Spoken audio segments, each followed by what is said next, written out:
প্রথম দিনের অনুভূতি আজকে তো মূলত আমরা অ্যাকচুয়ালি আজকে ইম্পর্টেন্ট ডে। ইনফ্যাক্ট অ্যাকচুয়ালি আজকে থেকে 3-4 দিন আমাদের ইনোভেটর যারা আসবে বলবো যারা এরা বাড়ি বাড়ি যাবেন, এরা গিয়ে লে আউট করবেন প্রত্যেকের যে অ্যাসাইন্ড এরিয়া আছে না, হাউজিং ব্লক যেটা বলা হয়, এই ব্লক অনুযায়ী তারা লেআউট ম্যাপ তৈরি করবেন। লেআউট ম্যাপ কীভাবে করা হবে এগুলো প্রশিক্ষণ দেওয়া আছে, গাইডলাইন দেওয়া আছে, করে তারা তৈরি করে তারপর প্রত্যেকগুলো নাম্বারিং করবে। নাম্বারিং করে তাদের অ্যাপ্রক্সিমেট একটা ফিগার চলে আসবে, কত কী করতে হবে না হবে, কোন দিক দিয়ে যাবে, কী হবে, নর্দার্ন ডিরেকশন কী আছে, এগুলোর কাজ চলছে। আজকে থেকে শুরু হয়েছে সারা রাজ্যে, 4 দিন চলবে আমাদের সারা রাজ্যে। তারপর অ্যাকচুয়ালি যে ফ্যামিলির সঙ্গে যে ইন্টারাকশন করা, তার যে 33 কোশ্চেনের প্যারামিটারের উপরে যে কোশ্চেন মোবাইলের মধ্যে দিয়ে মানে আপলোড করার কাজগুলো চলবে। আমি তো যে রেসপন্স সকাল থেকে আমরা পেয়েছি এবং যেভাবে আমাদের ট্রেনিংগুলো হয়েছে, একদম 100% স্যাটিসফাইড। এবং অল মেশিনারিজ একদম ওরা ফেস্টিভ মোডে আছে সেন্সাসের জন্য। এবং এইটা 30 তারিখ অবধি চলবে। 30 তারিখের মধ্যে সেন্সাসের যে ম্যান্ডেট যারা আছে, আমার একটি আপিল আপনাদের মাধ্যমে রাজ্যের জনগণ, সাধারণ নাগরিক যারা সমস্ত রেসিডেন্ট যারা সমস্ত স্তরের সরকারি বেসরকারি বিভিন্ন ধরনের আছে, তারা যাতে আমাদের সেন্সাসের কর্মীদেরকে সহায়তা করেন, সঠিক তথ্য দিয়ে সাহায্য করেন, যাতে আমাদের একুরেট সেন্সাসের যে ম্যান্ডেট যে অবজেক্টিভ নিয়ে আমরা যাতে কাজটা করতে পারি, যেটা সেই ম্যান্ডেট নিয়ে আমাদের সেন্সাস হয় দেশের মধ্যে, যাতে আমাদের সঠিক তথ্য বেরিয়ে আসে। স্যার আজকে কয়টা সেক্টরে বেরিয়েছে, কতজন কর্মী? আমাদের রাজ্যে এখন অবধি আমাদের যে ফিগার যেটা আছে অ্যাপ্রক্সিমেট 8,000 প্লাস মাইনাস 8,000-এর মতন কর্মী ইনোভেটর সুপারভাইজার মিলিয়ে সারা রাজ্যে বেরিয়েছে। এবং HLB যেগুলো আছে হাউজিং প্লাস 7,500-এর মতো আছে টোটাল সারা রাজ্যের মধ্যে, 8টা জেলা এবং আগরতলা পৌর নিগম। স্যার আজকে দিনে কি সব জেলাতে স্টার্ট হয়েছে? একসঙ্গে শুরু হয়েছে, অ্যাট এ টাইম শুরু হয়েছে, সকালবেলায় শুরু হয়েছে, সবাই বেরিয়ে গেছে। আজকে ছুটির দিন হলে কী হবে না, এটা সরকারি ছুটি ওয়ার্কিং ডেজের মধ্যে আজকে থেকে সব জায়গায় চলছে। এখনো পর্যন্ত কোনো ধরনের ত্রুটি চোখে না, এখন অবধি আমাদের কাছে টেকনিক্যাল বিষয়টা এখন আসবেও না, কারণ এখন তো ইনিশিয়ালি ম্যাপ তৈরি করা যায়, যদি মুভমেন্ট করা, এরিয়াটাকে বের করা, বাউন্ডারি করা। টেকনিক্যাল ইস্যু আসতে 3-4 দিন পরে যদি আসে, আমরা উই আর রেডি। আমরা মেন্টালি আমাদের টিম রেডি আছে, টেকনিক্যাল সাপোর্ট টিম সব জায়গায় আছে, তারা এগুলো ব্যাক আপ করা। Thank you sir.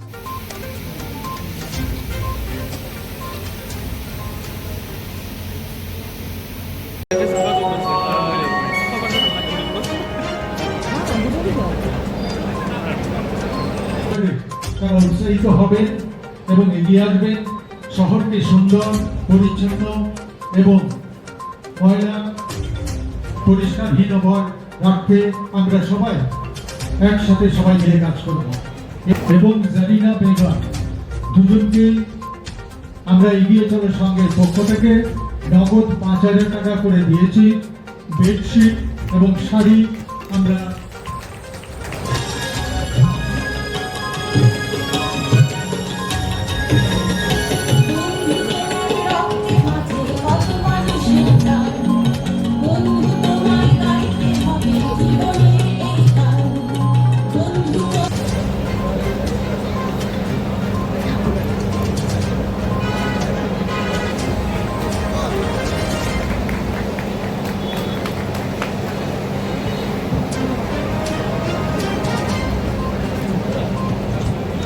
উনি আজকে আমাকে সকালে ফোন করে এই রক্তদান উৎসবের সাফল্য কামনা করেছেন।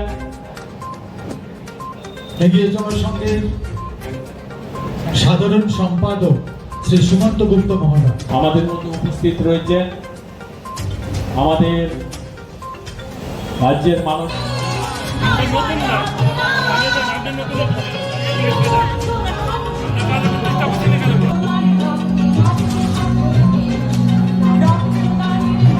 এই অনুষ্ঠানে আজকে উপস্থিত থাকার কথা ছিল মাননীয় মেয়র দীপক মজুমদার মহাশয়ের, কিন্তু উনি এখানে উপস্থিত, বিশেষ করে যারা আজকে এখানে ব্লাড দিতে এসছে, ব্লাড ডোনার যারা, তাদেরকে আমি ধন্যবাদ দেব। যেভাবে আমি একটু আগে শুনলাম যে যিনি কোচ এবং উনি নিজে মহিলা হয়ে এখানে আজকে রক্তদান করতে এখানে এসছেন। অন্যান্যরাও এখানে অনেকে এসেছেন, মেয়েরা দেখলাম অনেকে এসছেন মেয়েদের। এবং এখানে যারা ডাক্তাররা যারা এসছেন বা প্যারামেডিক্যাল স্টাফ যারা এসছেন, তাদেরকে আমি ধন্যবাদ দেব। বিশিষ্টজনেরা এখানে এই এলাকার আমার মা ও বোনেরা, মেয়েরা এখানে উপস্থিত এবং আমার প্রিয় মিডিয়া বন্ধুরা, সবাইকে আমি হার্দিক অভিনন্দন ও শুভেচ্ছা জানাচ্ছি। ক্লাব কালচার আমরা আগেও দেখেছি ত্রিপুরাতে, এটা মনে হয় যেন একটা অশনি সংকেত এক একটা ক্লাবে। কোনো ক্লাবের এরিয়াতে ক্লাব তার যে বাউন্ডারি দখল করার জন্য একটা সর্বদা একটা চেষ্টা আমরা দেখতাম এবং অস্ত্রের ঝঙ্কারও আমরা দেখেছি। তো এইসব তো এখন ইতিহাস হয়ে গেছে এবং এই ইতিহাস থেকেও আমাদের অনেক সময় শিক্ষা নিতে হবে। মহিলারা বা মেয়েরা কোনদিন ক্লাবে আসবে এরকম পরিস্থিতি ছিল না ত্রিপুরাতে। মানে ক্লাব করা মানে সুস্থ নাগরিক ক্লাবে যুক্ত হবে। আমি বলবো যে অসুস্থ যারা নাগরিক তারাই ক্লাব করতে, এরকম একটা অবস্থা ছিল। অসুস্থ মানে ওদের চিন্তা ধারা ভাবনা এটা অস্বাভাবিকতা, এটা আউট অফ দ্য ওয়ে দিয়ে সব কাজ করে এবং ক্লাবকে সামনে রেখে বিভিন্নভাবে অর্থ উপার্জন থেকে শুরু করে নিজের যে কায়েমি ব্যবস্থা সেটা স্থাপন করা, এগুলো আমরা দেখেছি। পূজাকে সামনে রেখেও নানাভাবে দেখতাম যে পুজোর যখন প্রসেশন হতো সেখানে একটা আতঙ্কের পরিবেশ ছিল। দশমী যাবে যেতে পারবে কি পারবে না এবং কতক্ষণে বুঝবো, এইসব চিত্র আমাদের এখনো আমাদের মনে রেখাপাত করে আছে। যারা নতুন যারা প্রজন্ম আছেন, যারা জেনজি, এখন নতুন শব্দ এখন এসছে জেনজি, তারা হয়তো এগুলো দেখেননি, কিন্তু তাদেরকে এগুলো মনে করাতে হবে কি ছিল। তো সেই জায়গায় দাঁড়িয়ে আজকে একটা পরিবেশ সৃষ্টি হয়েছে। আমি বলবো না এই পরিবেশ এটাকে আবার পুনরাবৃত্তি করার জন্য অনেকে চেষ্টা করছে এবং এর জন্য আমাদের শিক্ষার দিকটায় আরো বেশি উন্নত হতে হবে। আমাদের যারা গার্জিয়ানরা এখন কিন্তু ছেলে মেয়েদের, আজকাল তো একজন বা দুজনেই ছেলে মেয়ে থাকে, তাদেরকে যেভাবে ওনারা শিক্ষাদান করেন এবং যেভাবে ওনাদের লালন পালন করেন তাতে করে আগের থেকে যেরকম একটা পরিস্থিতি ছিল তার থেকে অনেকটা বেটার হয়েছে। কিন্তু বেশিরভাগ এখনকার যারা নতুন জেনারেশন ছেলে মেয়েরা আসছেন তারা কিন্তু শিক্ষা দীক্ষা নিয়ে দেখা যায় ত্রিপুরার বাইরে চলে যায়। তাদেরকে কিন্তু এইসব ক্লাবের কাজে কিন্তু দেখা যায় না। এখনো এখানে যারা বিভিন্ন ক্লাব আমি যদি দেখি, পুরনো যারা আছেন তারাই এখনো ক্লাব চালাচ্ছে, নতুন করে নতুন ছেলে মেয়েরা আসছে না কিন্তু ক্লাবে। তো এটা কিন্তু আমাদের জন্য একটা চিন্তার বিষয় দাঁড়িয়েছে, কেন ক্লাবে আসবে না। এবং ক্লাব এমন একটা জায়গা যেখানে কোনো রকম রাজনীতি থাকে না, এখানে সব ধর্ম বর্ণ এবং বিভিন্ন রাজনীতির সবাই কিন্তু এখানে আসতে পারে, তাদের মনে কথা বলতে পারে, এই অত্র এলাকার কী কী সমস্যা সেই বিষয় নিয়ে কথা বলতে পারে। ক্লাব থেকে যারা এখানে বিশেষ করে আগরতলা শহরে এখানে যারা আমাদের কর্পোরেটররা আছেন তাদের কাছে বলতে পারেন যে এই জায়গায় এই সমস্যা হচ্ছে, সেই কর্পোরেটরের মাধ্যমে এখানে যে ছোট ছোট কাজগুলো আছে সেগুলো কিন্তু ইজিলি আমরা সমাধান করতে পারি। এখন সেটা হচ্ছে, কিন্তু নতুন প্রজন্মের আমি কিন্তু রূপ দেখছি না। একটাই যেটা দেখি সেটা হচ্ছে মহিলারা কিন্তু যোগদানে আসছে না কেন, এবং কয়েকটা ক্লাবে আমি দেখেছি মহিলার দ্বারা পরিচালিত। ইভেন আমি বিভিন্ন মিটিংয়ে আমি যখন যাই এখনো সব জায়গায় দেখি মহিলাদের একটা বিরাট একটা পার্টিসিপেশন। আমাদের সমাজের 50% মহিলা এবং সেখানে এখন দেখা যায় অনেক জায়গায় 50%-এর উপরে মহিলা বিভিন্ন যে আমরা মিটিং করি সেখানে তাদের উপস্থিতি, বিশেষ করে গ্রামে গঞ্জে যদি আপনারা যান সেখানে দেখবেন, কারণ গ্রামীণ অর্থনীতি এত বেশি ভালো হয়েছে এখন, বিশেষ করে এসএসজি গ্রুপ বা মহিলাদের কল্যাণে যেসব কাজ মাননীয় প্রধানমন্ত্রী করছেন, আমাদের সরকার করছেন, এটা মানে অর্থনৈতিক যে একটা উন্নয়ন সেটা কিন্তু ধ্যানে ধরেছে এবং তাতে করে তাদের মধ্যে একটা আস্থা কনফিডেন্স সেটা এসছে। ঘরের ভিতর খালি রান্না বান্না যেটা অনেক কিছু কাজ ওনারা এখন করতে পারছেন, নিজেদের উপর বিশ্বাস ওনাদের চলে এসছে এবং সেটাই আমরা চাই যে আমাদের 50% মহিলারা যারা আছেন তারা সমাজের যে সমাজকে সামনে যাতে আরো নিয়ে যাওয়া যায় তারাও তাদের সেই হাত বাড়িয়ে দেওয়া প্রয়োজন। এবং একদিন আমি দেখেছি কোনো মহিলা যখন কোনো কিছু বলেন, মহিলারা যখন কোনো একটা বিষয়ে আলোচনা রাখেন অনেক সময় দেখা যায় তার গুরুত্ব কিন্তু অনেকাংশে বেশি।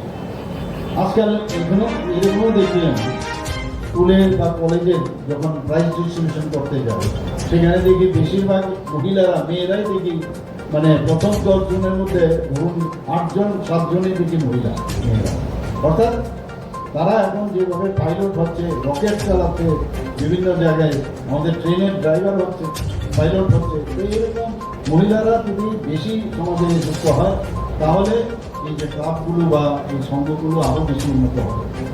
আমি এগিয়ে চলো সংঘের সম্পর্কে আমার অনেক ছোটোবেলার থেকে আমার ধারণা আছে, ধ্যান ধারণা আছে, কিন্তু আগের যে অবস্থা ছিল তার থেকে অনেক বেশি উন্নয়ন হয়েছে। তারা খেলাধুলার সাথে যুক্ত রয়েছেন, ক্রিকেট খেলার থেকে আরম্ভ করে এখানে ক্রিকেটের একটা সেন্টারও রয়েছে, কোচিং সেন্টারও এখানে রয়েছে এবং শুধু রচনা তো আছেই, তাছাড়াও তাদের যে শিশু মেলা ইত্যাদি যে সামাজিক যে কাজগুলো বিভিন্ন মনীষীদেরকে সামনে রেখে তাদের সম্মান দেওয়ার যে কার্যক্রমটা সবসময় করে থাকে। ত্রিপুরাতে একটা সময় ছিল যে বহু ক্লাবকে সামনে মানুষের সামনে তুলে ধরত যে এইরকম একটা ক্লাব আছে এবং ক্লাবকে কেন্দ্র করে ওই অঞ্চলের বসবাসের মাত্রাও কিন্তু অনেক বেশি বৃদ্ধি পেত। সবাই চেত যে এগিয়ে চলো সঙ্গে বা মেলার মাঠে যদি আমার একটা বাড়ি থাকে বা ঘর থাকে তাহলে আমি নিশ্চিন্তে থাকতে পারবো। আবার অনেক ক্লাব আছে যেখানে ভয়ও মানুষ থাকে। তো এটাকে একটা আদর্শ মডেল হিসাবে এগিয়ে চলো সংঘকে দেখে অনেক জায়গায় কিন্তু আস্তে আস্তে করে এখন তারাও কিন্তু নিজেদেরকে যে একটা প্রপার কম্পিটিশনের মাধ্যমে ওই জায়গারও কিন্তু উন্নয়ন হচ্ছে। মানুষ চায় শান্তি, মানুষ শান্তিতে থাকতে চায়। আজকে আমাদের এখানে যে স্বেচ্ছা রক্তদান শিবির এখানে আয়োজন করা হয়েছে, রক্ত আমাদের অনেক কিছু শেখায়। আমি বারবার বলবো রক্তের মাধ্যমে, কারণ রক্তের কোনো ধর্ম নেই, কোনো জাত নেই। আজকে কোন মুসলমানের রক্ত কোন হিন্দুর শরীরে ঢুকবে বা কোন খ্রিস্টানের রক্ত বা হিন্দুর রক্ত কে কার কোন জায়গায় যাবে কেউ জানে না। অর্থাৎ সব একজন আরেকজনকে অ্যাকসেপ্ট করছে এবং এই যে বিষয় যে রক্তের কোনো ধর্ম নেই, আমরাই নিজেরাই নিজেদের মধ্যে আমরা বিভেদের সৃষ্টি করে আমরা দূরে থাকি। কিন্তু প্রকৃতি আমাদের শিখিয়েছে যে আমরা একজনের ছাড়া আরেকজন বাঁধব না। গাছ যেমন আমাদেরকে অক্সিজেন দেয়, আমরাও কিন্তু যে কার্বন ডাইঅক্সাইড দিই সেই কার্বন ডাইঅক্সাইড তারা নেয়। তো এখানে এই যে সিম্বায়োসিস প্রক্রিয়া, এটাই কিন্তু প্রকৃতিতে সব আছে। আমরা প্রকৃতিকে ধ্বংস করে আমরা আমাদের মতো চলতে চাই। অনেক কিছু আছে প্রকৃতি থেকে শিখে আমরা যদি সেই ধর্ম মানব ধর্মের উপরে আর কোনো ধর্ম হয়। আজকে আমি এরকমও দেখেছি, আমরা সবাই জানি এ বি ও বা এই ধরনের এ বি প্লাস এরকম বহু যে রক্তের গ্রুপ আছে, এ বি গ্রুপ, আমরা 4টা গ্রুপ আমরা জানি, কিন্তু আসলে এখানে 8টা গ্রুপ আমরা জানি। যদি আমরা পজিটিভ ব্লাড গ্রুপ আমরা দেখি সেখানে নেগেটিভ যে রেসাস যে মাঙ্কি রেস তার উপর ভিত্তি করে নেগেটিভ ব্লাড আছে, 8টা গ্রুপের রক্ত আমাদের মধ্যে আছে। এর মধ্যে নেগেটিভ ব্লাড, সেই নেগেটিভ ব্লাডের সংখ্যা পপুলেশনের 15%।